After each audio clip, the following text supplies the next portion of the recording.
ప్రేరేపణ కలిగినటువంటి వారు వాక్యాన్ని చదవండి. 26వ కీర్తన మొదటి నుంచి చివరి వరకు చదవండి.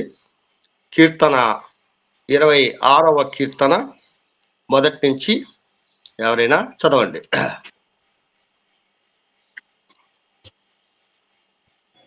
యెహోవా, నేను యథార్థవంతుడై ప్రవర్తించున్నాను, నాకు తీర్పు తీర్చుము.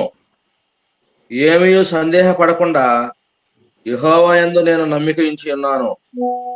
యెహోవా, నన్ను పరిశీలించుము, నన్ను పరీక్షించుము.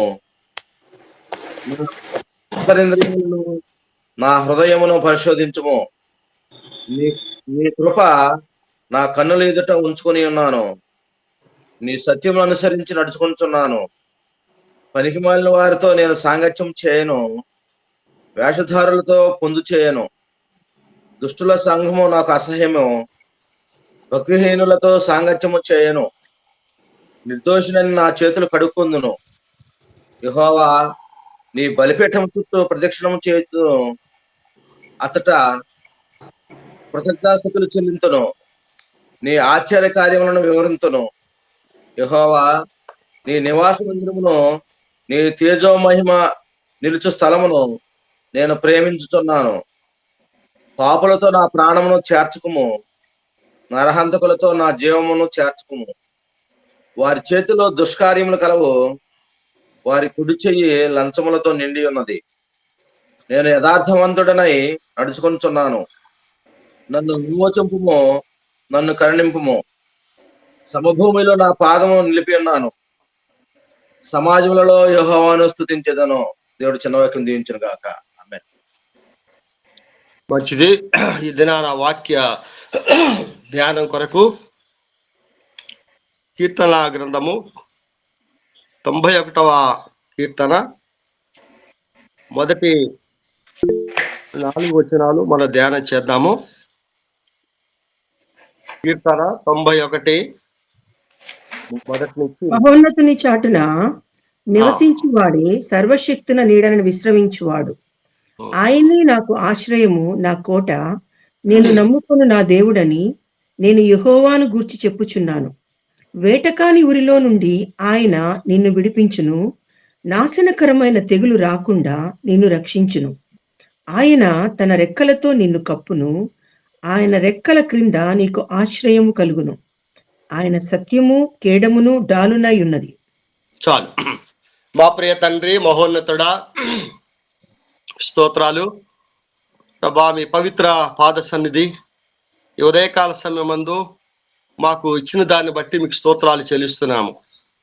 మీ పిల్లలు మా ప్రభా వేకునే లేచి కొందరైనా నీ పాదాలు పట్టుకుని విజ్ఞాపన చేయుటకు మొరపెట్టుటకు ప్రభా మీరు అనుగ్రహించినటువంటి ఈ చక్కని సమయాన్ని బట్టి మీకు స్తోత్రాలు.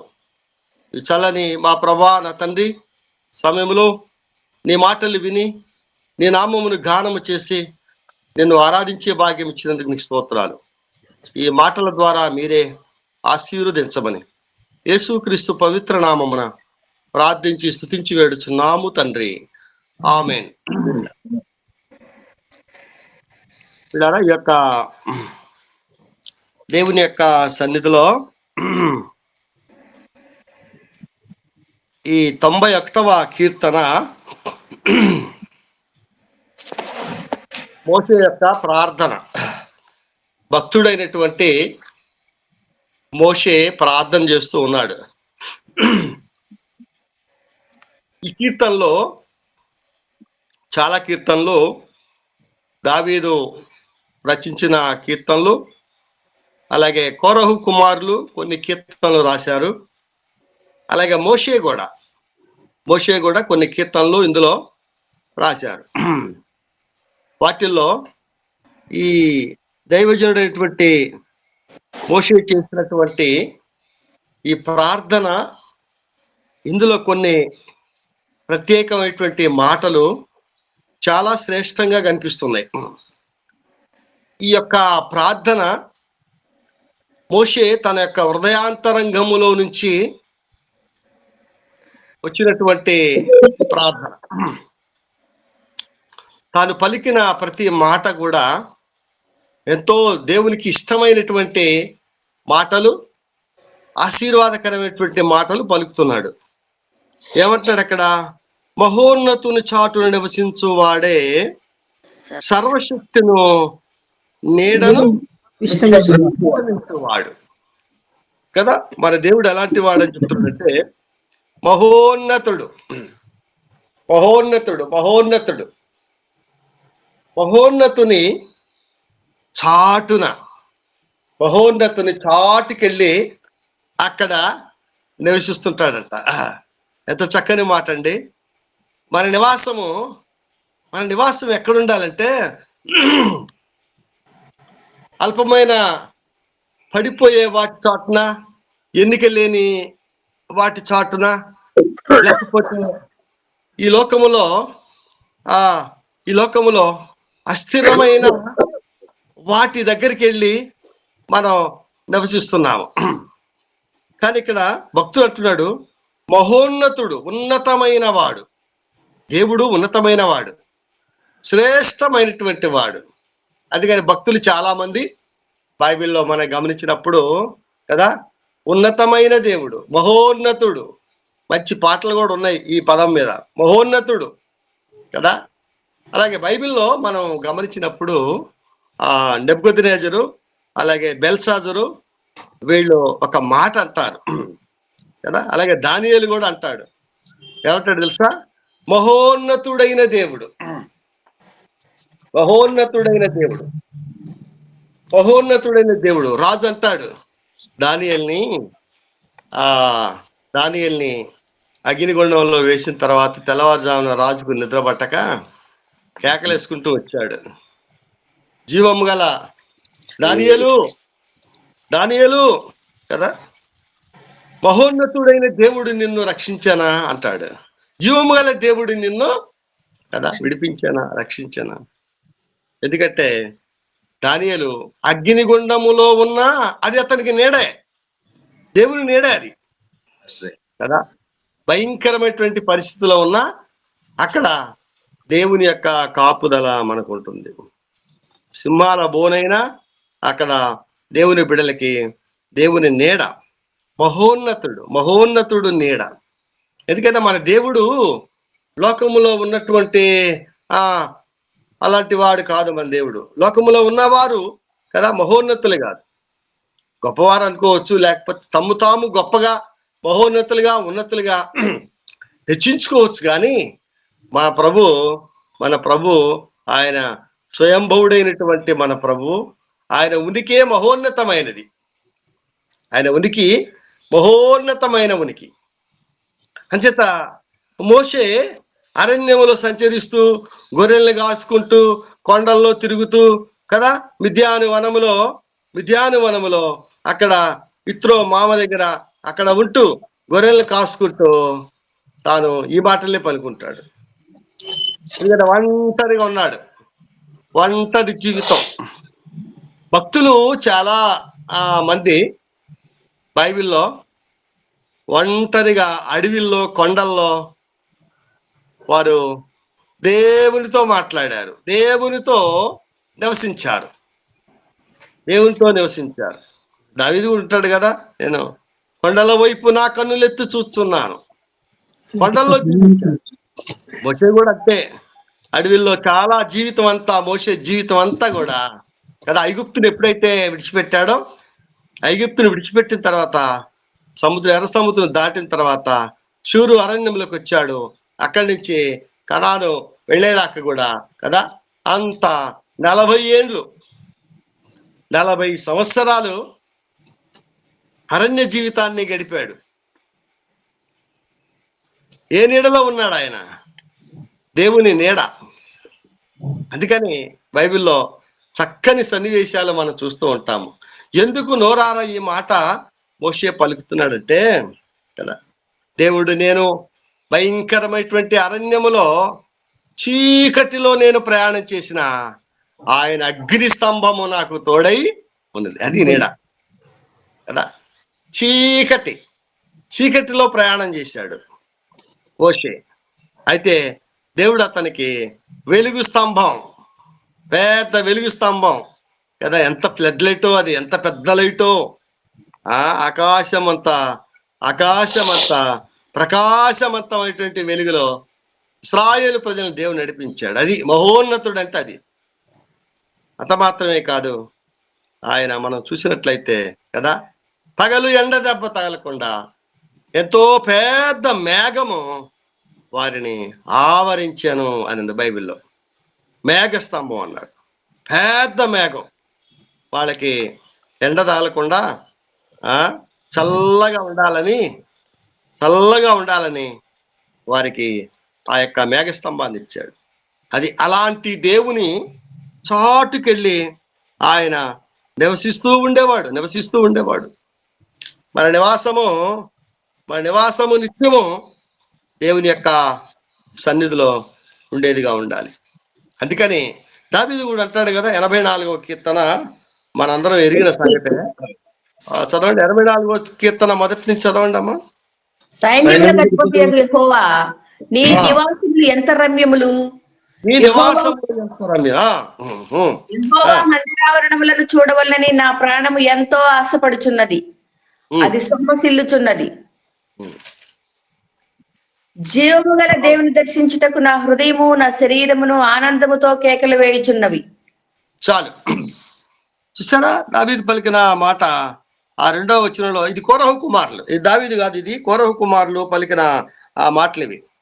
కోరహు కుమారులు అంటున్నారు, యెహోవా మందిర ఆవరణము చూడవలనని నా ప్రాణము ఎంతో ఆశపడుచున్నది. జీవము గల దేవుని కదా, జీవము గల దేవుని దర్శించుటకు నా హృదయము నా శరీరము ఆనందముతో కేకలేస్తుంది. సైన్యములకు అధిపతియగు దేవా, నా రాజా పక్కనే మాట్లాడుతున్నాడు. వాళ్ళు అంటారు, సైన్యములకు అధిపతియగు దేవా, మహోన్నతుని చాటున. అంత చక్కని మాట్లాడి దేవుని యొక్క వాక్యంలో మనం ఈ ఉదయకాల సమయం ముందు మహోన్నతుని చాటుకి మనం వచ్చి ఆయన చాటుకి ఉన్నప్పుడు ఆయనతో మాట్లాడాలి, ఆయనతో సంభాషణ చేయాలి. ఎందుకంటే ఆయన సర్వశక్తి నీడన మనము చేరుకోవాలి. సర్వశక్తిమంతుడు అంటాడు. ఆయన శక్తి అతీతమైనది. ఆయన శక్తి సర్వశక్తిమంతుడు. ఆ శక్తిని మనం పొందుకోవాలి. దేవుని యొక్క సన్నిధిలో వాక్యము వినటం వల్ల, ధ్యానం చేయటం వల్ల కదా మన విశ్వాసం పెరుగుతుంది. విశ్వాసం ఉన్నప్పుడు మనం ఎక్కువ ప్రార్థన చేస్తాం, దేవుని మీద ఆధారపడతాం. దేవుని నమ్ముకున్నప్పుడు దేవుని మీద ఆధారపడతాం, దేవుని మీద ఆనుకుంటాం. అవును, అందుకని చాలా చక్కని మాట అంటాడు. కీర్తన 46 మొదటి వచ్చి చూడండి. కీర్తన 46:1 ఏమన్నాడు ఇక్కడ?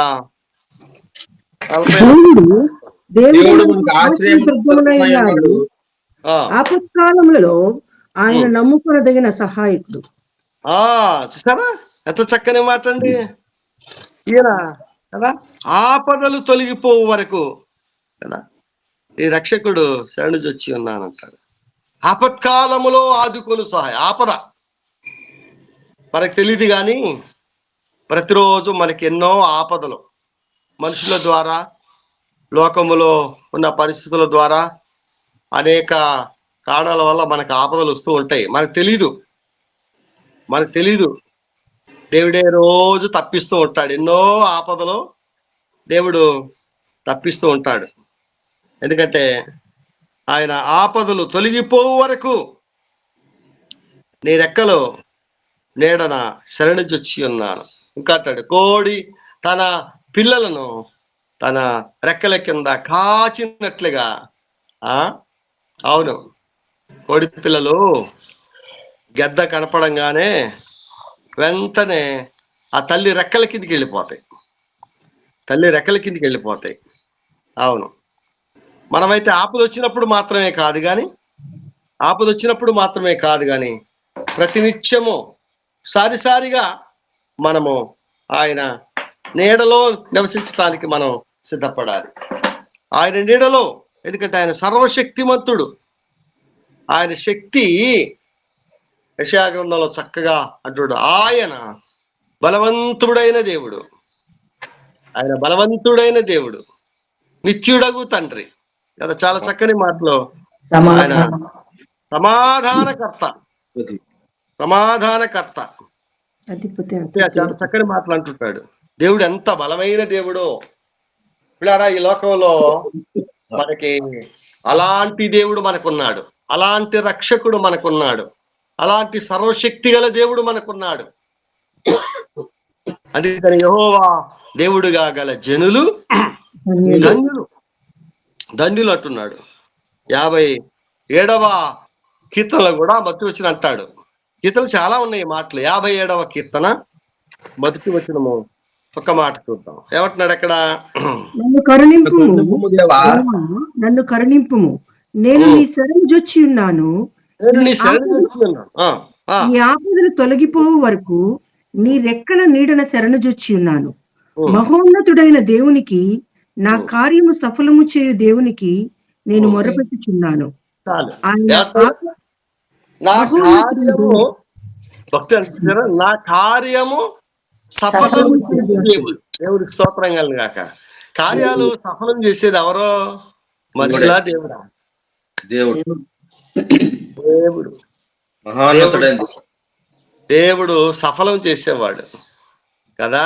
ఆయన వైపే చూడాలి, ఆయన వైపే చూడాలి. ఆయన కార్యములను సఫలము చేసేవాడు కదా. మనుషులను నమ్ముకుంటే మనుషులు ఏం చేస్తారు? విఫలం చేస్తారు. మనుషులు అనేక పర్యాయములు మనము విఫలం అవ్వాలని చూస్తుంటారు, ఓడిపోవాలని చూస్తుంటాడు సాతానుడు కదా. దేవుని సన్నిధిలో మనం ఆయన పాదాలు పట్టుకుని మొరపెట్టాలి.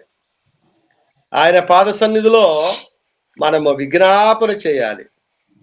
అందుకని భక్తుడు అంటున్నాడు కదా, సర్వశక్తుని నీడను విశ్రాంతి ఉంది నాకు, విశ్రమించువాడు. విశ్రాంతి ఆయన. అందుకని యేసుప్రభువు పిలుస్తున్నాడు, ప్రయాసపడి భారము మోయుచున్న సమస్తమైన వారలారా నా యొద్దకు రండి, నా యొద్ద మీకు విశ్రాంతి ఉంది, నెమ్మది ఉంది. పిల్లారా, మనం ఆ అనుభవాన్ని నేర్చుకోవాలి. కొంత సమయాన్ని మనం కేటాయించి దేవుని సన్నిధిలో అలవాటు చేసుకుని సాధన చేసి ప్రార్థనలో కూర్చుంటే ఎంత నెమ్మది ఉంటుందోనండి. ఎటువంటి కష్టాలైనా, శ్రమలైనా, బాధైనా కొంత పట్టుదలతో మన ప్రభు సన్నిధిలో గడపగలిగితే, ప్రార్థనలో మనం అలవాటు చేసుకుంటే మన హృదయానికి, మన ఆత్మకి ఎంతో నెమ్మదినిచ్చేవాడు. ప్రార్థనలో ఏడుపు వస్తుంది, ప్రార్థనలో కుమిలిపోయే హృదయం మనం పొంగుతుంది, ప్రార్థనలో వేదన కలుగుతుంది, ప్రార్థనలో ప్రభు మనల్ని ఆదరిస్తాడు. అందుకని ప్రార్థనలో విరిగి నలిగిన హృదయం వస్తుంది. ప్రార్థనలో కూర్చుంటూ వస్తుంది, లేకపోతే ఎందుకు వస్తుంది? ప్రార్థన చేయని వాళ్ళకి రాదు కదా. ప్రార్థన చేయని వాళ్ళకి మనసు విరగదు, కరగదు. బండ హృదయాలు, మొండి హృదయాలు దేవుని సన్నిధికి రారు. మోకాళ్ళు వంగవు, హృదయం వంగదు, మనసు వంగదు. అంచేత వాళ్ళకి నెమ్మది ఉండదు. కానీ ప్రభు సన్నిధి, ప్రభు పాదాలు పట్టుకుంటే సమాధానం వస్తుంది. అంతే కదా. యేసు ప్రభు సీమోని ఇంట్లో ఉన్నాడని తెలిసి పాపాత్మురాలైనటువంటి ఆమె ఆ సీమోని ఇంటికి వెళ్తే, ఈమె విరిగి నలిగిన హృదయంతో ప్రభు పాదాలు పట్టుకుని ఆమె కన్నీళ్లతో ఆయన పాదాలు తుడిచింది. ప్రభు అన్నాడు ఆమెను చూసి, అమ్మా, నీవు సమాధానం గలదాయనమై నీ ఇంటికి వెళ్ళి. అంటే ప్రభు పాద సన్నిధికి వచ్చేటప్పుడు కృంగిన హృదయము, అలసిపోయిన హృదయము, వేదన, బాధ ఎంతో ఉంది. కానీ ఆయన పాదాల దగ్గర నుంచి తిరిగి వెళ్ళేటప్పుడు ఎంతో సమాధానం, నెమ్మది. అది లోకంలో ఇచ్చేది కాదండి, లోకంలో దొరికేది కాదు, ఏ మానవుడు ఇవ్వలేరు. సమాధానం అనేది మనుషులు ఎవరో కదా, సమాధానం దేవుడిస్తాడు కదా, దేవుడిస్తాడు. చేత పిల్లారా, మనం సమాధానము దేవుని సన్నిధిలో విశ్రమిస్తే విశ్రాంతి అన్నాడు. అదే అంటున్నాడు ఈ కీర్తనలో. 91వ కీర్తన 1 నుంచి 2, 3 వచ్చేది. మహోన్నతుని చాటు నివసించువాడే, సర్వశక్తుని నీడను విశ్రమించువాడు, ఆయనే నాకు ఆశ్రయము, నా కోట, నా కోట, ఆశ్రయము నా కోట. ఈరోజు అలాగున ఈ దినమంతా ఆయన ఆశ్రయించి మనం ముందుకు సాగాలి. నేను నమ్ముకొను నా దేవుడని, నేను యెహోవాని గురించి చెప్పుతున్నాను. లూకాసు వార్తలు అదే అంటాడు చూడండి. లూకాసు వార్త 4:30లో మంచి మాట అంటాడు. లూకాసు వార్త 4:30, 4:30 వచ్చిన చదవండి. లూకా 4. అయితే ఆయన వారి మధ్య నుండి దాటి తన మార్గమును వెళ్ళి 4:30 కదయ్యా. 4:30. అయితే ఆయన వారి మధ్య నుండి దాటి తన మార్గమున వెళ్ళిపోయాను. అప్పుడు ఆయన గలిలయలోని కెపర్నహూము పట్టణమునకు వచ్చి విశ్రాంతి దినమున వారికి బోధించుచుండెను. ఆయన వాక్యము అధికారులకు కూడినై ఉండెను గనుక వారు ఆయన బోధకు ఆశ్చర్యపడిరి. చాలు కదా. యేసు ప్రభు బోధకి, మనుషుల బోధకి కాదు, యేసు ప్రభు మాటలకి, యేసు ప్రభు బోధకి కదా మనకు ఆశ్చర్యం కలగాలి. దేవుని మాటలు ఇంత గొప్పవా? మనుషుల మాటలు కాదండి. మనుషులు ఎన్నైనా చెప్తారు, మనుషుల మాటలు కాదు. మనం ఏది మాట్లాడినా దేవుని యొక్క వాక్యములో నుంచి, ఆ వాక్యములో ఉన్న ప్రభువుని పట్టుకోవాలి, వాక్యములో ఉన్నటువంటి ప్రభు శక్తిని పట్టుకోవాలి. అంచేత ఆయన అధికారము గలవాడు, అధికారము కలిగినటువంటి ఆత్మతో ఆయన మాట్లాడే దేవుడు ఆయన. అంచేత మనం ఆయన కొండ, ఆయన మండ చాటున మనం. కాబట్టి దేవుని యొక్క వాక్యముల యొక్క ఉదయకాల సమయమందు పరిశుద్ధాత్మ చేత భక్తుడు మాట్లాడుతున్నాడు. అనేక సంగతులు బైబిల్లో మనం ఇంకా చాలా సంగతులు మనం చూస్తూ ఉంటాము. ఎందుకంటే దేవుని యొక్క వాక్యములో ఈ యోహాను సువార్త 7:30 చూడండి. యోహాను సువార్త 7:30 అందులో ఒక మాట ఉంది. 7:30 అందుకు వారు ఆయనను పట్టుకొన యత్నము చేసిరి గాని ఆయన గడియ ఇంకనూ రాలేదు గనుక ఎవడును ఆయన పట్టుకొనలేదు. మరియు జనసమూహములో అనేకులు ఆయన యందు విశ్వాసం ఉంచి క్రీస్తు వచ్చినప్పుడు ఈయన చేసిన వాటి కంటే ఎక్కువైన సూచక క్రియలు చేయునా అని చెప్పుకొనిది. జనసమూహము ఆయన మనుషులకి ఎలాగ అనిపిస్తున్నాడు? బలహీనుడిగా. ఆయన పట్టుకుంటే, బంధిస్తుంటే, ఆయన సిలువేస్తుంటే బలహీనుడిగా కనిపిస్తూ ఉన్నాడు. జన సమూహములు ఆయన అవమానపరుస్తూ ఉన్నారు కదా. ఆ సిలువ సన్నిధిలో మనం చూస్తూ ఉంటాము.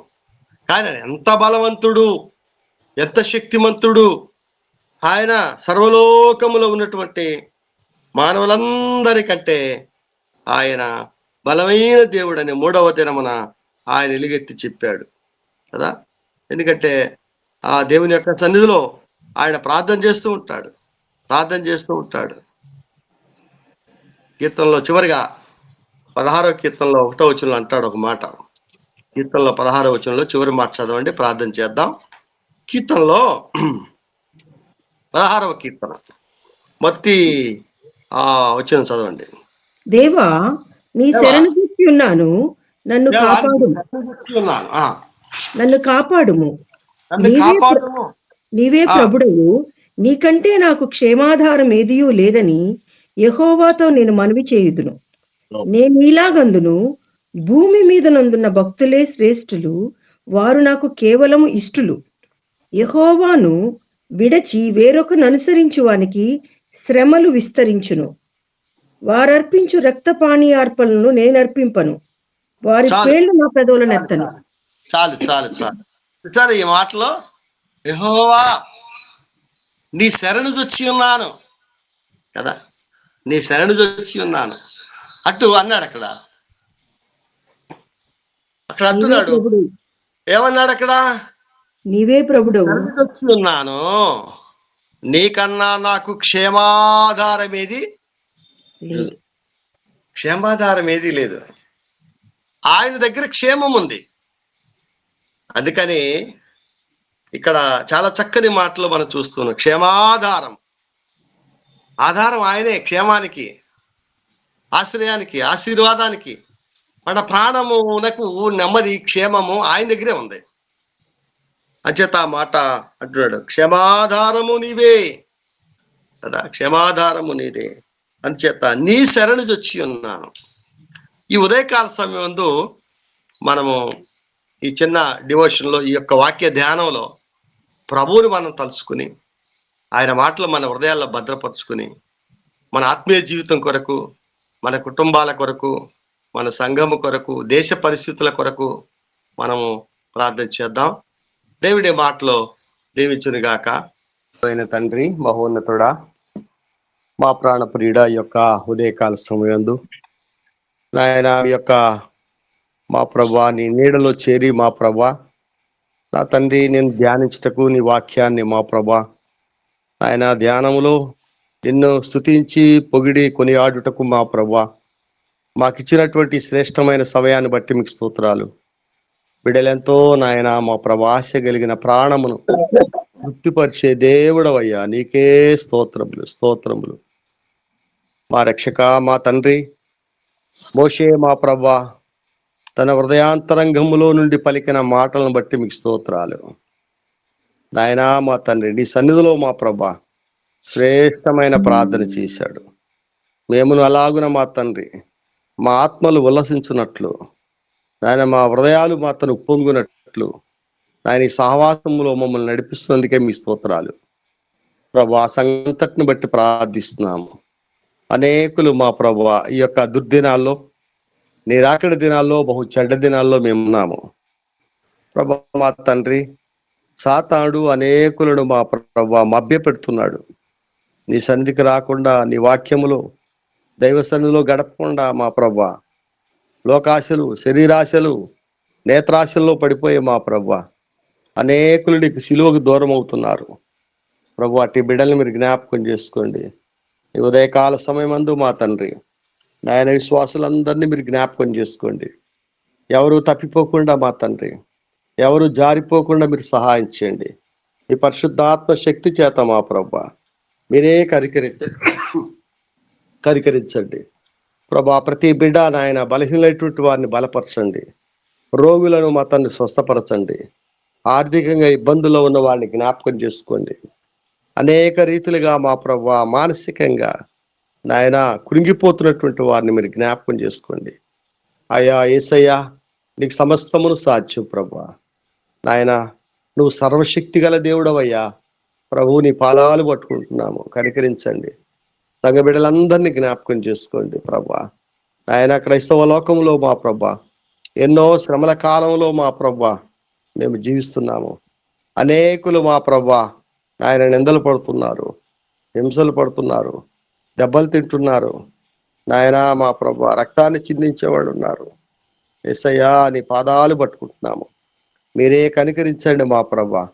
మీరు తప్పించువాడవు, రక్షించువాడవు, నాయన ఓదార్చువాడవు, బలపరచువాడవు. నీకే స్తోత్రాలు ప్రభువా. సహాయం చేయండి, కనికరించండి ప్రభువా. మీ యొక్క ఆత్మచేత నాయన ప్రతి బిడ్డను, ప్రతి కుటుంబాన్ని మీరు ఆదరించి బలపరచండి అయ్యా. నీకు స్తోత్రం. ఈ ఉదయకాలం నీ పాదాలు పట్టుకుని మా తండ్రి గోజాడుతున్నామయ్యా. ఆయన సంఘ బిడ్డలందరినీ జ్ఞాపకం చేసుకోండి.